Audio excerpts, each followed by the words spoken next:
Hi, and welcome back to Continual. Tonight we're here to talk about, well, the babe with power. What power? Well, apparently the power of the codpiece. We're going to be talking all about Labyrinth. I'm your host, Jim Nettles, so let's go around and see who else has decided to join this merry band of trolls and goblins for the evening. So, Alyssa, you're up first. Hi, I'm Alyssa Askani. I write sometimes as Lynn Barry. I like to think of myself as the writer of Ethereal Darkness. Why? Because I got addicted to way too much things like Labyrinth and Crystal as a kid. Rachel? Hi, I am the one, the only, the R.E. Carr, and I am of the age where I grew up watching the codpiece and the movie Labyrinth. I happen to be a massive Jim Henson fan, and fun fact, at Dragon Con, I was mistaken for the other R.E. Carr, who happened to be a puppeteer, so I guess it's in the stars.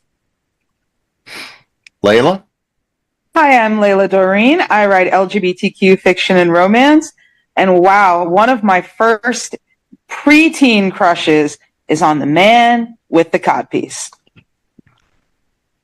Matthew? I'm Atlanta author Matthew W. Quinn, who has some interesting things to say today, like Labyrinth is Hellraiser for kids. Ask me more later. I agree. Oh, I want to. I agree. And Fraser, tell Hi. us about your love of the codpiece.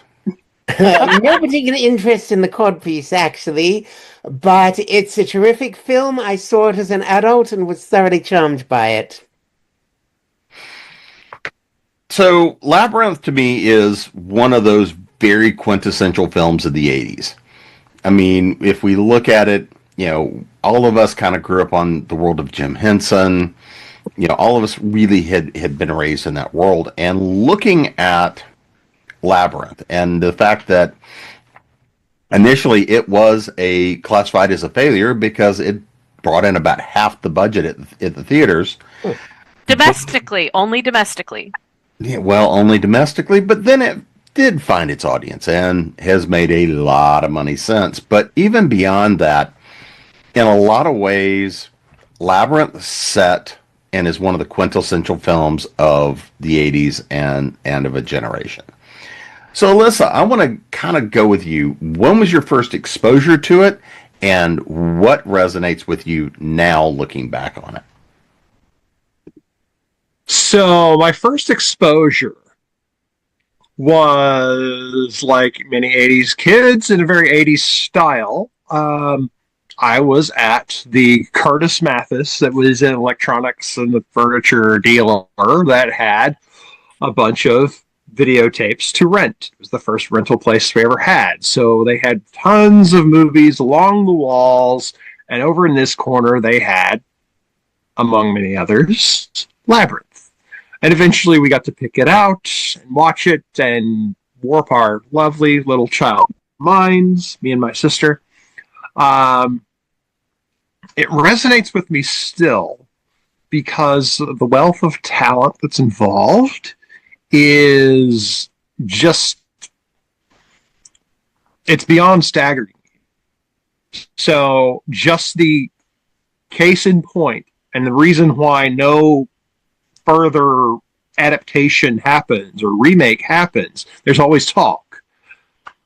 But the only possible person Jim Henson was willing to entertain if he couldn't get Bowie was Prince. He did also interview Michael Jackson. Talked to Michael Jackson, talked to Mick Jagger, talked to, but can you imagine? But the only one who really got close. So, Rachel, how about for you? Well, I am one of the people who helped contribute to the $12.5 million domestic box office gross. I did actually go with my parents because even at a young age, I was obsessed with what is now known as isekai, portal fantasy. I love it. And I learned at that moment that I was obsessed with David Bowie and Jennifer Connelly. and Muppets. I mean, I had been a huge Muppet fan, so it was, at first, it was a little like, huh, this is different, but everything about it hit a certain vibe that just gelled in me. And then later, I had a VHS tape that I had recorded off HBO, and I had Labyrinth and Legend on it, and I wore that tape until it pretty much fell apart. It also had the Goonies on it, too, because my parents thought that was more appropriate for me. We see how that worked out. Layla. So I grew up on the Muppet Show. That was one of the things I could watch it at my grandmother's house, and then when we lived in Guam, you could still get the Muppet Show. And you know, we weren't on Guam very long before my stepdad had cable turned off for the craziest reason ever. But we would go to the video store sometimes twice a week, and I was allowed to pick out a stack of movies to watch since, you know, no cable. So, and they had CEDs, which were these giant square things you shoved in a machine, and then you pulled the case back out, and somehow or another the disc stayed in the machine, and you'd have to shove the case back in and pull it out and flip it over. And that's the first time I watched Labyrinth was on a CED that we'd gotten from Stax at this video store on Guam where we lived. And I was hooked. I mean, I was already hooked on the Muppets. I'd already gotten my hands on a copy of The Dark Crystal. And of course, Legend was already in love with. So then I insisted that he buy them for me because I would just rewatch them and rewatch them. And it is one of the few movies that I can say that I have had as a CED, a VHS, and now a DVD. And now I watch it on streaming too to save my DVDs. But it was always something about the puppets and that world that just enchanted me. Like I was the kid that would take the cushions off the couch, put them all over the floor, underneath the table, drape things over the table, and then be under there with like the curtain parted, and I'd be having my own sock puppet show out the front, and my folks would just walk by, and you know, I'd snake the sock puppet out between the thing and talk to them with the sock puppet, and my mom would just shake her head, and my dad would just laugh his tail off at me because I absolutely loved my puppets. I'd make all kinds of them. So yeah, the puppets were always what captured my heart. Matthew, how about for you? Okay, this is a little weirder. When I was a little kid, I wanted to work in movie special effects. And I remember reading a book that had two side-by-side pictures. One of them is the unmasked Darth Vader, and the other is Jennifer Connelly in that dress. Looks like she's being prepared to meet Jareth by goblin creatures. And an elementary school boy probably has less awareness of sexual abuse than others would. And even then, I thought that was creepy as hell. So for years, I actively avoided this movie until I eventually probably got around to seeing it as an adult. And that picture I saw that I can only vaguely remember does not line up with any scene in the movie at all. Huh. A friend of mine thinks it might be a publicity shot. It could be a behind-the-scenes thing. Because my recollection of, the roofying is she eats the peach, and then montagey, wibbly-wobbly stuff, and it's the ballroom. Mm-hmm. Yeah. There's no puppet creature going to put you in a different outfit thing. Fraser? Like Ari, I saw this in the theater. It was inevitable. There was not that many fantasy movies in the 1980s, but there were more than there were in most decades. And I'd already seen Jim Henson do Dark Crystal and liked that, so I was primed for it. This was a wonderful film. Good actors. The fairy tale beginning of wishing the goblins would take her brother, and oh crap, they've done it. And now she has to get him back. And just these strange, odd, illogical, in that fairy tale, things do not make sense, yet they make sense way that the whole world seems to be built. Plus, of course, Brian Froud's art, he's marvelous, so what's not to love? Well, and when we look at the story, there's really three kind of major themes throughout. Obviously, we've got all the fantasy themes, the fantasy background, the setting, the creatures, and the lore we're dealing with. The second big theme is that of looking at choices and decisions and consequences and all that.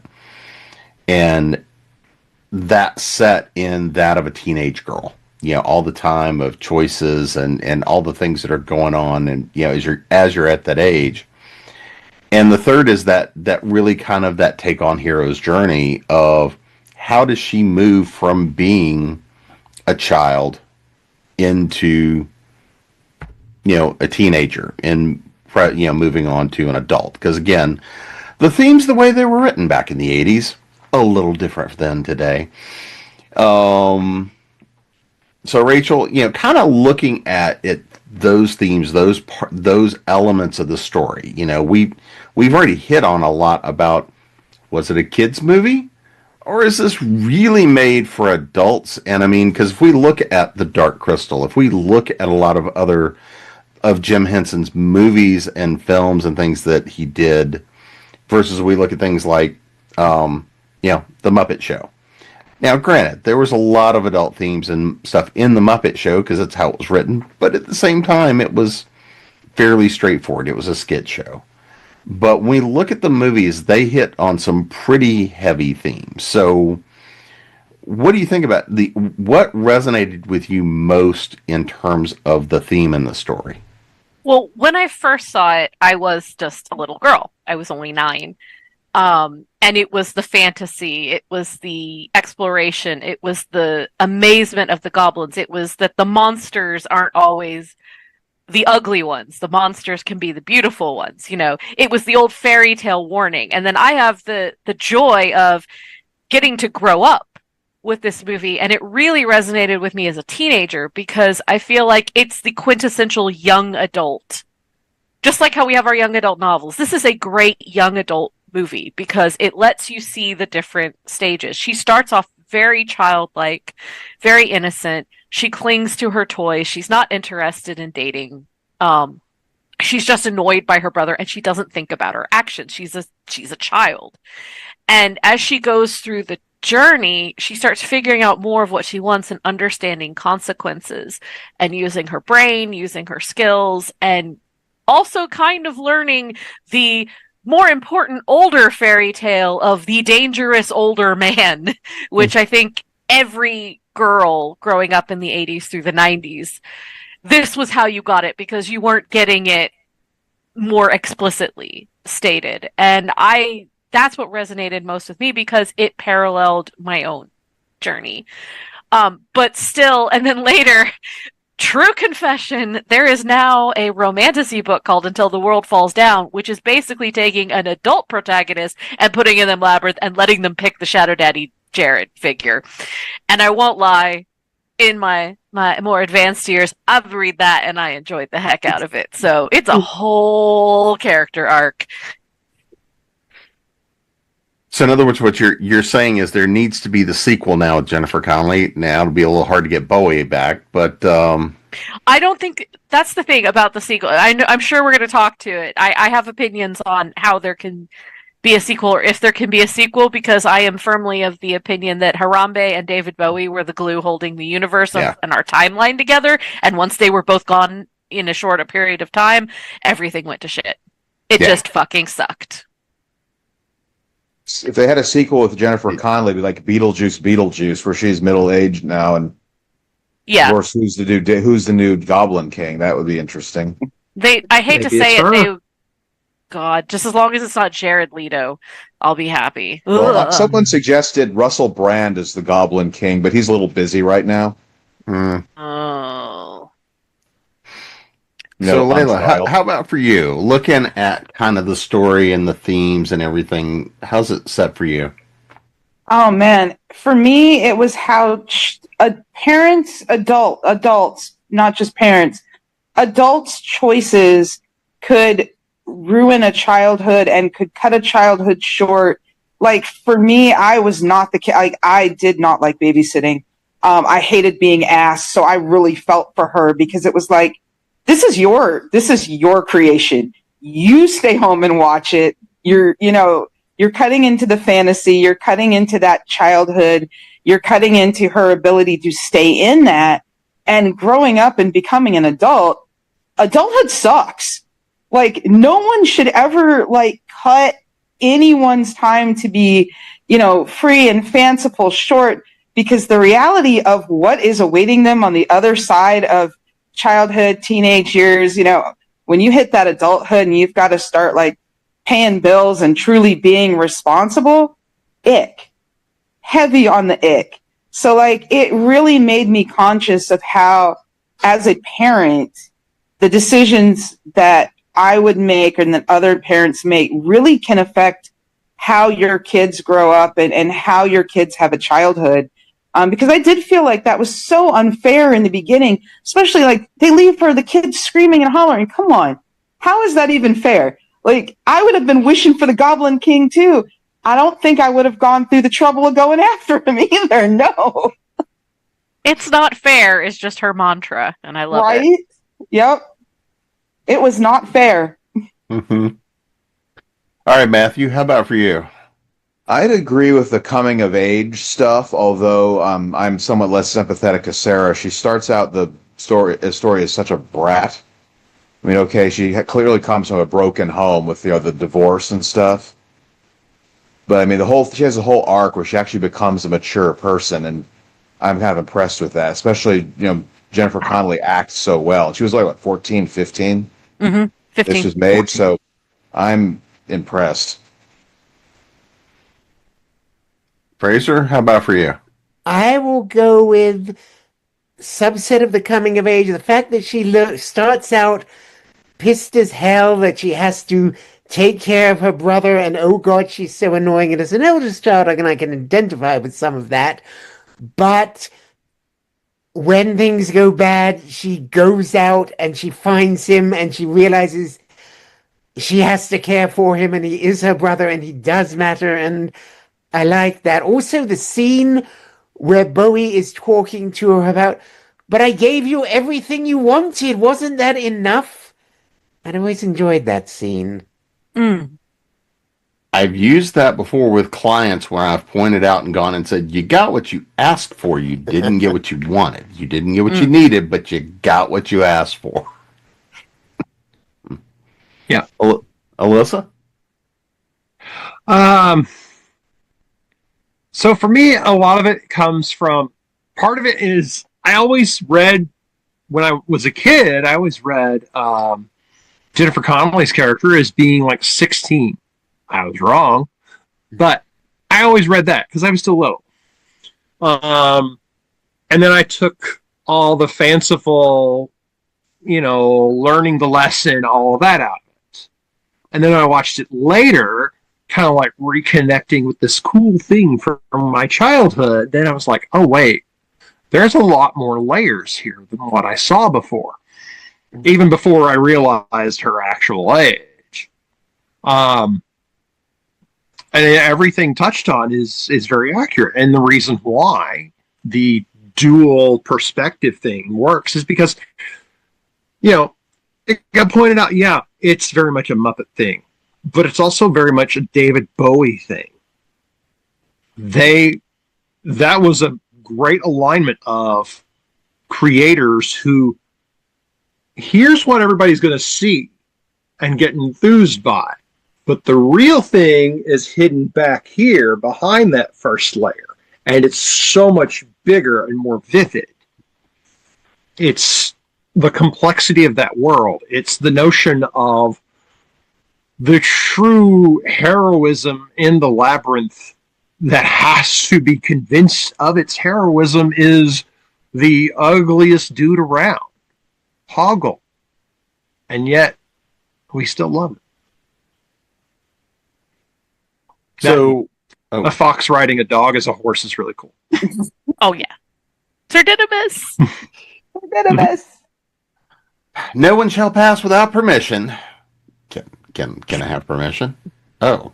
Yeah, that's a good character arc for her. She realizes I should and can ask nicely for things instead of whining. And Didymus is like, yeah, no one has ever asked me permission before.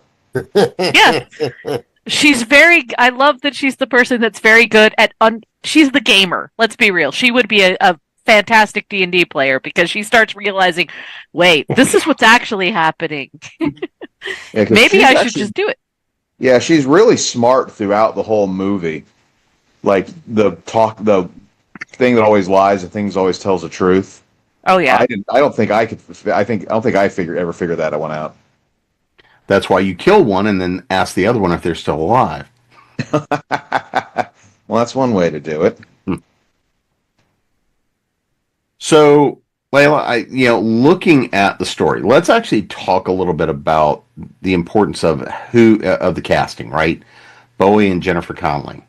If we look at the cast at the importance of that casting, originally, from what I remember, they originally looked at having the Goblin King be a puppet, and they were like, no, it really needs to be that human being with presence to make it stick. And then it was, well, then if we're going to do that, it's got to be, as we started hitting on, it's a short list.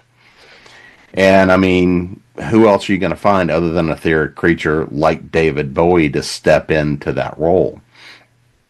And then to have, and when you look at some of the other people that were in the running for that Jennifer Connelly wound up taking, and you hear them talk about her maturity, the quietness, but the power that she held stepping into it. And I think we've seen her grow into that in other roles.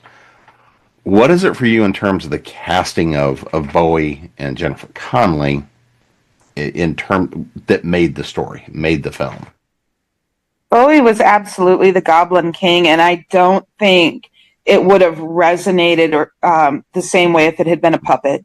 Like, I do agree that it had to be a person. It had to be somebody who had this otherworldly presence about him and who could really stand out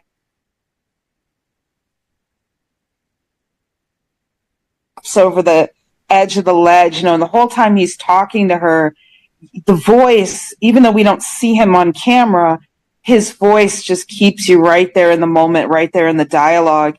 And his interactions, he comes across as, we get that there is a, aspect of cheating, that he's trying to, manipulate the situation. But we also get this playfulness, especially during the scene where he's doing the magic dance, and everybody, all the Muppets are dancing with him, and it's just so fun. Me personally, I just wanted to stay there in that moment and dance with the little goblins and everything, because they're having a blast. And he really creates yes, we see these dark places within the labyrinth, the bog of eternal stench, his constant threatening of, the bog of eternal stench, just that stays in my head always. That was his biggest threat that he had throughout the whole thing, was this bog. And when you finally got to see the bog and everyone's reaction to the bog, he had built that bog up so much that I think it could have been a puddle, and we all would have felt dread over that bog. So, I mean, yeah, he definitely just really made the Goblin King and the whole Goblin Kingdom something truly magical. And at least no one lost their horse in that bog. Yes. So, Oh, let's not get into the artex of it, please. It's always too soon. All right, Matthew, how about for you for Bowie and Jennifer Connelly? Well, I think Jennifer Connelly is the better performer of the two. I mean, half the time David Bowie seemed like he was bored or sleepy. Then again, I think that might be part of his character. All the goblins are having their little dance party. The baby is crying. He's on his throne he's been doing this for hundreds of years, especially if you count one of those prequel comics that I think depict him as being born in Renaissance Italy, that maybe he is getting, the ennui. So I'm gonna troll a high schooler and a toddler. Yeah. Fraser?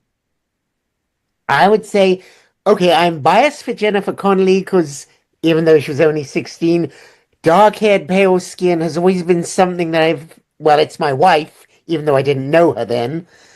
But she's a good performer, and yes, they did need him not to be a puppet, because while she interacts fine with the Muppets, for those scenes, I think she needs an actual human to play off, and Bowie is astonishingly human. Not being a music person particularly, I had little experience of Bowie before this, And yeah, he really does do a good, ethereal, somewhat strange person who looks like he could be extremely cruel if you piss him off, and that works for this role. But you can also buy him not being an absolute monster when push comes to shove. So yeah, the casting was solid. Alyssa? Fraser's got it. It's just that he's absolutely ethereal. He's absolutely a constant threat if he wants to be, but he could be something else if he didn't.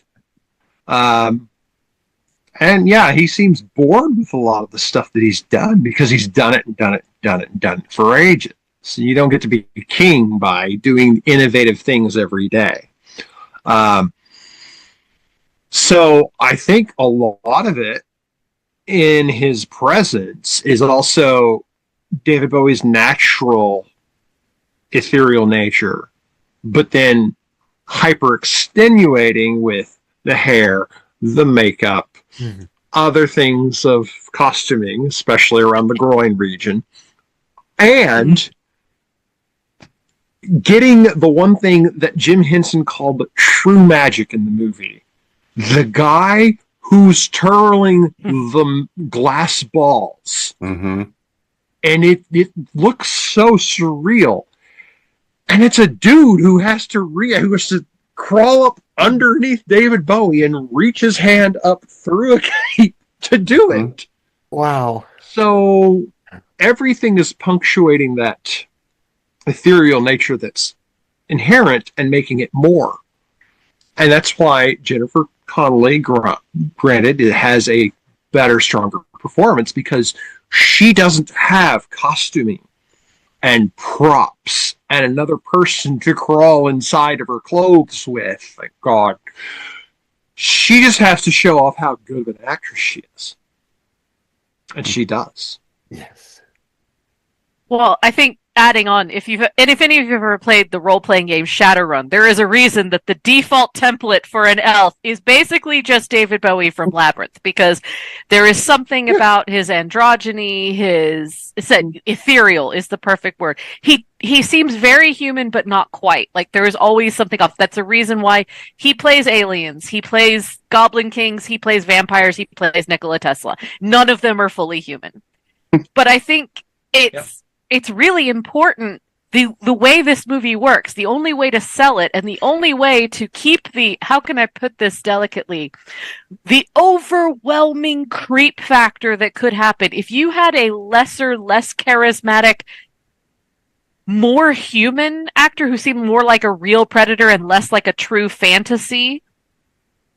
It's the vampire conundrum when the vampire is 100 and the girl is a teenager in high school. Like, you have to have somebody inhuman and ethereal to sell it that allows it to be more of fantastical, allows it to be more palatable is the best word, and not just a squicky, pure grooming statutory rape fantasy, which mercifully I think this one does enough, because obviously she says no, very importantly, and nothing really gets pushed past that. And as for Jennifer Connelly, I mean, she was a revelation. If, to have that much talent, and you can see later, I mean, she ends up getting the Academy Award. And then in sort of mid-range performances like The Rocketeer and Dark City, like, this is clearly an actress who she was always born to do this.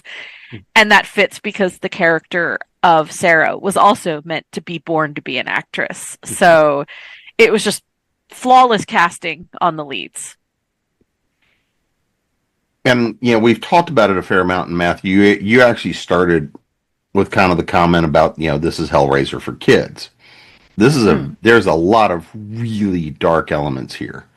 And I want to spend a little bit of time kind of diving into how I think the darkness of those elements was important, but at the same time, there was such a balance between that darkness and still keeping it close enough for audiences to be able to get, even though I think that's a lot of the reviews at the time. I remember going to see it at the theater, and I didn't have any of those questions of, well, this is odd, because again, I went and said, okay, well, this makes sense, fantasy and the story.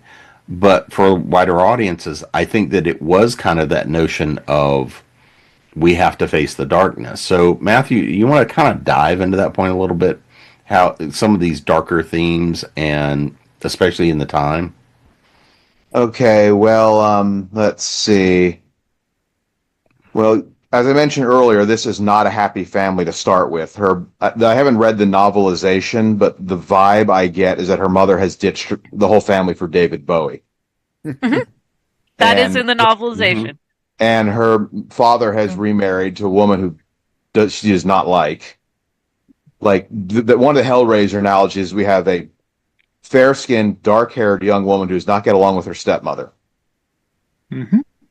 And then the stepmother just kind of assumes, well, you don't date anyone, so I'm assuming you're free tonight to babysit. Although it sounds like she knew this was happening because she's doing her little play in the park and she realizes it's 7 o'clock, I have to be home now. Yeah. So it seems like it was set up in advance, and then a lot of the goblins crawling in the walls reminded me of Hellraiser, specifically when Frank rises from the floor. And David Bowie maybe is a kiddie version of Pinhead.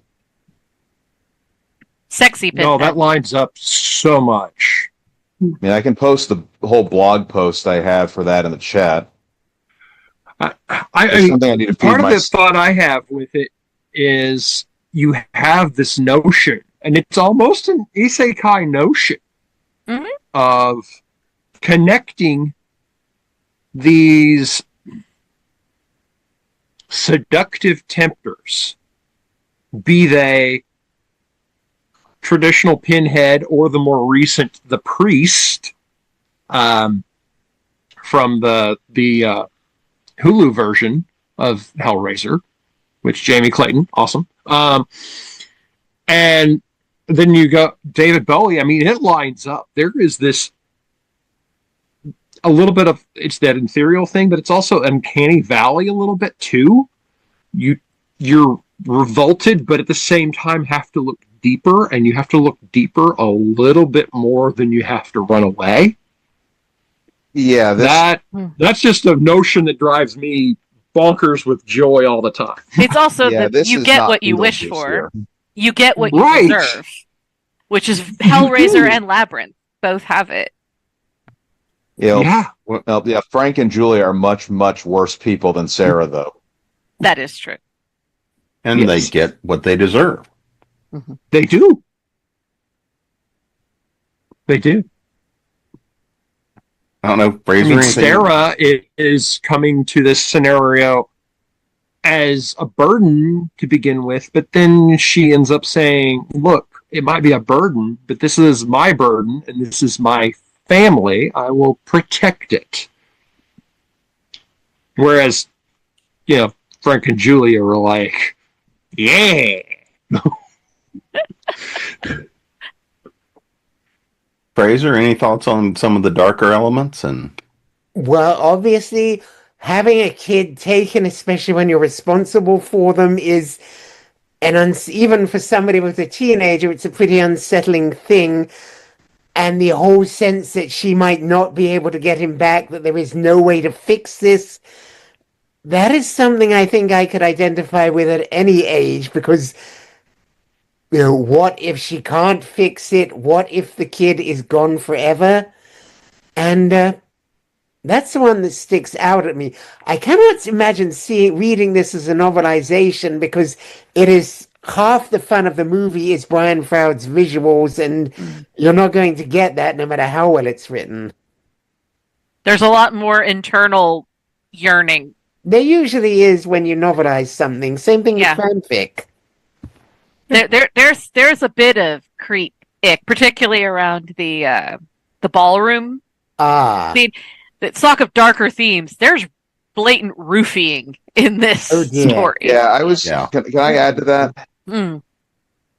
Yeah, the roof, the peach is as a metaphorical roofie. Hoggle is the friend-zoned dork being bullied by a charismatic a-hole to roofie his friend and possible love interest for the advantage of a much older, nasty dude. Yep. You That's know, right. You learn a lot as a teenager. I'm It's a getting manual. Frank and Julia all over this still. Yeah. Layla? I look at that peach a lot like the poison apple in Sleeping Beauty.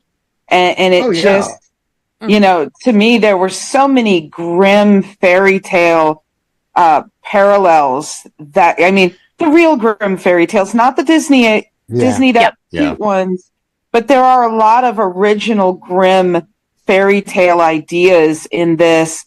And the one thing that has always does bother me, and it's even in Grimm, is that you've always got that stepmother and that tension between the daughter and the stepmother, and that kind of weak father that just sides with the new wife, and you really just want to be like, this was your child first. It doesn't matter who's come along and who you've married now and who you're living with now. Your child should come first, not letting. I hate that the stepmother has to come across as evil always, because it always seems to be the stepmom interacting with the kid and the father suddenly being hands off with what is their child. And it's that way in so many of the Grimm fairy tales too. They're mostly women. I hate to break it to you. It's you're replaceable. Now I have a new wife who could give me a son. Sorry to break you, the patriarchy coming crashing into this conversation. We can go back to cod pieces at any time. I have something else that's dark. If I'm remembering it right, doesn't Hoggle try to commit suicide by battle mech? He doesn't. Functionally. But It's he's more also heroic being stuff. heroic. Like he's trying to, he's one who defeats the robot guarding the entrance, but some sort of guilt-fueled death seeker thing. No, I think it was finally getting over his cowardice. He did have an arc. Like, he felt so guilty about the roofie incident that he was trying to make amends. I don't think at that point he cared whether he lived or died, but I don't know if it was specifically a suicidal ideation. It was more heroic. It was more the self-sacrifice is the way I remember that kind of looking and being written, was that notion of trading cowardice for self-sacrifice. Fair point. I mean, he had I was thinking redemption something is permanent. Death. Right. Except he doesn't die. No. It is still a Jim Henson film. It's still only going to go so dark. We're not talking about Dark Crystal tonight. So we're only going to... Just tell me when we're doing that. Again, we've already done it once. We can do it again. Yep. It's probably about time to pull that out again. We always talk about age resistance. One of the things that when you look at this, and we've been hinting at this. I mean, it very strongly draws from classical themes of fairy folklore, right? Changelings, abducting the child. The entire goblin, the notion of the trickster. All of these things are classical fairy themes, which is part of the way that they excuse the age difference between, the Goblin King, Jareth, and Jennifer Connelly. Is that notion of that's kind of that classical story. But one of the other things that we see that's part of that classical story is, if we look around her room, all the elements of the story are there. The labyrinth is there. The pictures of Bowie are there with, Mom and Bowie. And so that becomes the great fantasy. All the elements of the story are there around her room. It's the trappings of childhood create the fantasy world she gets pulled into. And so, Fraser, I want to go with you on this one. Since we see all of kind of these trappings, do you think the fact that we got to see physical, tangible puppets, things that actually had that, they, even though they were fantastical creatures, they were still physical. They were real. We saw movement. We saw well over 100 puppets that were each individual and unique. We saw these grand special effects. We talked a little bit about falling down into the oubliette. We talked about going along into the labyrinth, all of these different elements. Do you think that really it's that kind of physical special effects that makes the movie as strong as it is, versus today it would be full of nothing but CGI? Yeah, I think, yes, that's definitely a factor. To give an example from another movie, Day the Earth Stood Still, 1951, they had a 7-foot tall man in the suit of the robot Gort, and he's very physical and very imposing. And in the remake with Keanu Reeves, they just have this big CGI thing which obviously has no substance, and even though it is much bigger and stranger looking, you can tell there's nothing there. The physicalness of the movie is part of what makes its charm. I mean, you have to have a special set of skills to pull off something like that. But yes, it's physical and it feels real, and that is a big factor in why it still endures, I think. And why it'll keep enduring for a while after we finish this panel. Alyssa? A lot of several times Fraser's mentioned the notion of the Brian Froud art and having actual puppets and things that the characters could actually touch and interact with and have mass. It gives it a depth that you can't get it requires something greater than what most actors can give. And you've already got two key actors giving their all. So the fact that they have something tangible to work with just lets them focus a little bit more on their performance and not trying to figure out what does this thing look like, or am I looking in the right place? No, you are looking in the right place because it's right in front of you. Be it Hoggle, be it Sir Didymus, be it the little woolly worm at the beginning. Oh, if she'd gone that way, she'd have gone straight to that castle. It's everything just being present and tangible. It gives it a better delivery, especially in that old style, Brothers Grimm, Tales of Old. There's something dark waiting for you, notion. I think it also has a very unique theatrical feel, which I think fits thematic. Like everything in the movie, the reason why I think it endures is it's very cohesive. It's a story about the daughter of an actress who wants to be an actress who's always lost in Fantasyland. So when she goes into the other world, it's not hyper realistic. It's not there's glitter on the trees. The moss has eyeballs. Everything, the stone looks a bit like the stone in The Wizard of Oz. You can tell it's a bit of a facade, that everything's a facade. Everything's a stage. And this is her great performance. And it works together. And I think you could really only achieve that with practical effects. Although there is CGI in this movie. There is the owl, which the owl doesn't hold up as well. But I think having that sleight of hand, that practical trickery, makes it feel more theatrical and thus more cohesive. I'm glad you mentioned The Wizard of Oz, too, because when Jim was talking about all the trappings being there in her childhood bedroom, that's exactly what it made me think about, is everything in reality when Dorothy's in, Kansas, and then when she goes to Oz, there's all those pieces that she, that's right there in the corner of her mind where she's like, there's a familiarity with it, especially in the Tin Man and the Cowardly Lion and everybody that she's meeting, and of course the Wicked Witch, that just parallel back. And I felt like Labyrinth kind of had many of those same, parallels between the reality and the fantasy, and with the things and people to interact with. Dorothy had all of the characters she met along the way. And, in the Labyrinth, there's all the Muppets, to interact with. So I think that parallel is there, and that's part of what makes both movies so enduring. Matthew? Sorry, can you repeat the question, please? Well, just sort of looking at the notion of all the practical effects and the story itself, do you think that you could tell that same quality and that kind of story? Would it still have that same feel without all of those real practical effects? You'd have to go for some pretty high-end CGI to make that happen, as opposed to video game looking crap or stuff the light doesn't interact with well. So I'd say probably not unless you really went all out, and even then that'd be a tall order.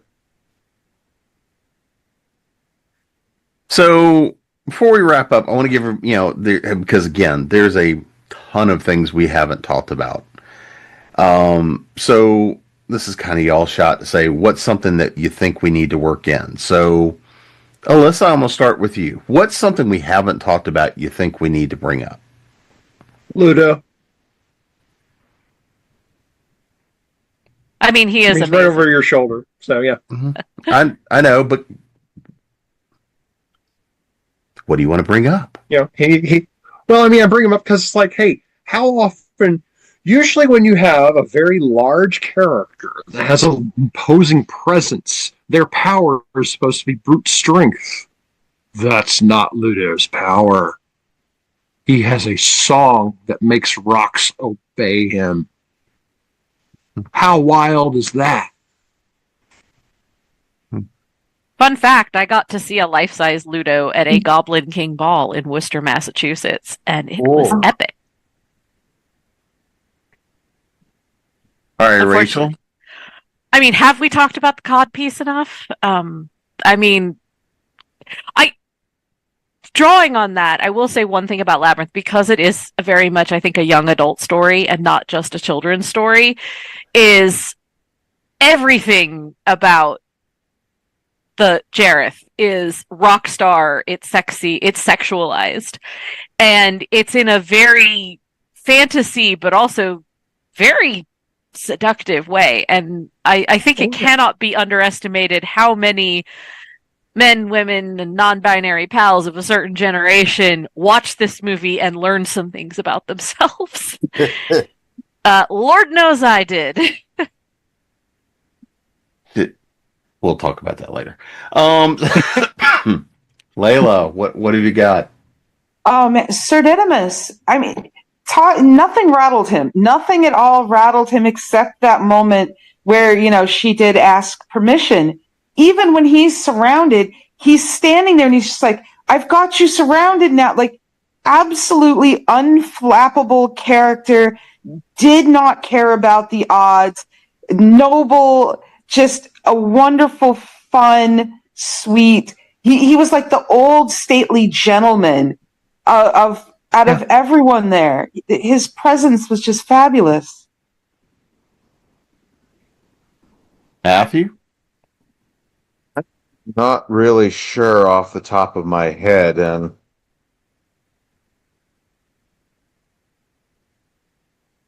sorry about that. No worries. Fraser? What is you get to bring it home? I think I lost the thread. What's the question again? What's something we haven't talked about that you think we need to bring up? Or, as Rachel said, you can never talk too much about the cod piece. Well, I'm not going to talk about the cod piece, but I have nothing in particular. I think we've done a pretty good job, so I've got nothing in particular to suggest. Fun fact, the Hoggle puppet was lost in Alabama airport luggage security, and it is one of the most cursed things. If you ever need true horror, like an absolute Hellraiser experience, look up what happened to the Hoggle original puppet from Labyrinth.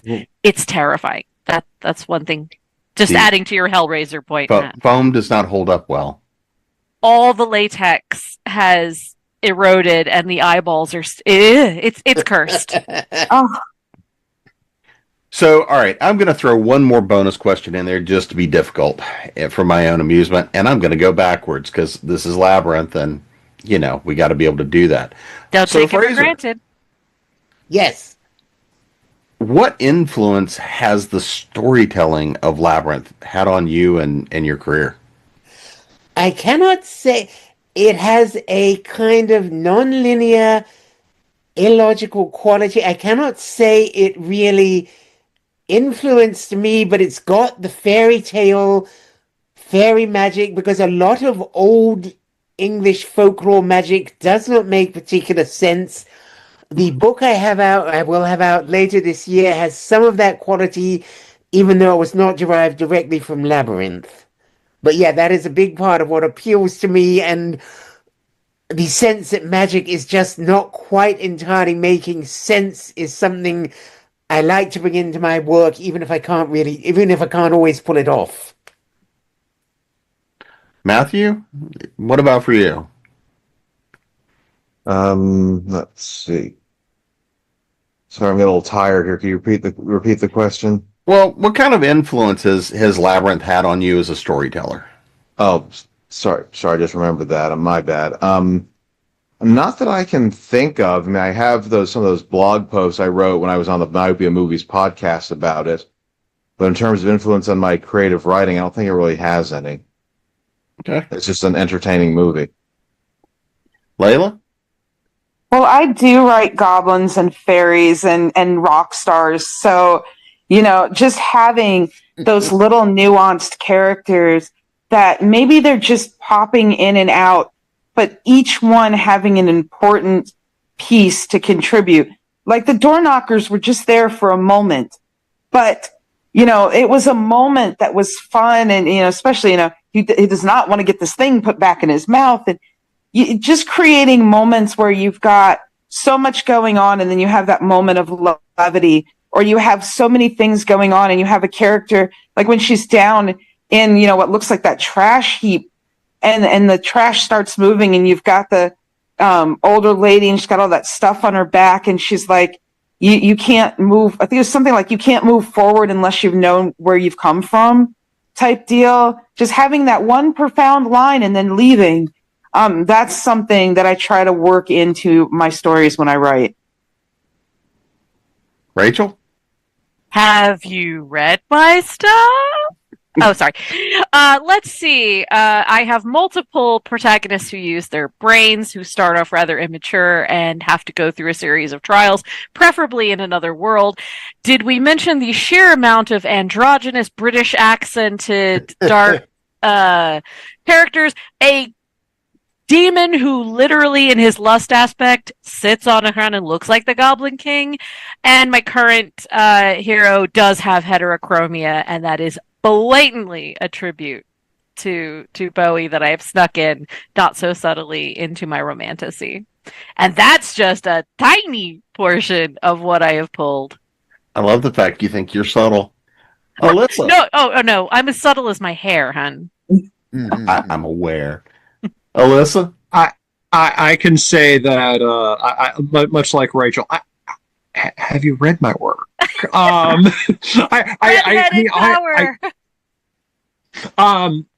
This is this shared notion with all of these things I saw as a kid, like Labyrinth, is that, hey, why do these things have to work by some arbitrary set of rules? Well, they don't. So, you have until 13 o'clock to save the child. Well, I may not give you 13 o'clock, but I will give you the dwarven ranger, because dwarves actually have a better physique for shooting bow and arrow, but it's a separate panel. Everybody's like, oh, I want to see a sword. It's like, no, you don't. You want to see an axe, and you want to see a spear. Those things will save you. A sword is what some shiny thing some rich guy has. No. You don't want that. So it's the dichotomy as well of the expected and the unexpected, visually and metaphorically. That is a huge driver for me. Stuff like this, stuff like anything that Jim Henson or David Bowie or Brian Froud was showing off in the 80s or ever. Yeah, it's those things that warp my little mind. Well, before we wrap this one up, let's make sure everybody knows where to find you guys. Website, social media, all the good stuff. So, Alyssa, you are up first. Okay. Since I write so often, but not always, as Len Berry, len-berry.com, you can find a lot of my titles listed there.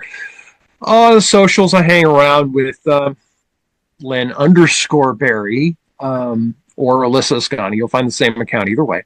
Or Akito the Red Panda on Instagram.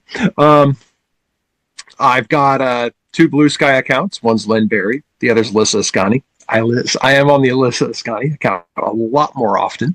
So catch me out there in the world, and I will definitely respond eventually. Rachel? All right. Well, yes, I should probably mention at some point I do actually write books, and if you'd like to find them, my website is rachelecarr.com. The E is very important because Rachel Carr writes vegan cookbooks, and you would be very confused.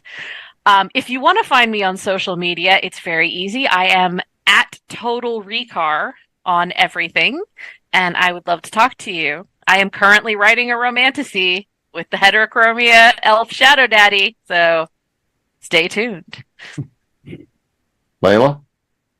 You can find me at Layla Dorine, author at Wix.com, at Rainbow Lyrics and Mellow Mushrooms, which is my blog.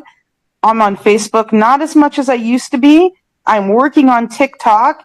And if you're looking for the newest release, my co-writer, TL Travis, and I just released Emerald Waves, the second book in our Dragon Shifter series. The Primordial Protector series will be 5 books with some additional spin-offs when we're done. And Infernal Ruby is already up for pre-order. So it is all over the place. It is live, and we can't wait to hear how you liked it. Matthew? All right. I blew up my Twitter feed a while ago. My Blogger blog that I posted a link to is dead. My main social media, which also doubles as my author page, is my Substack, The World According to Quinn.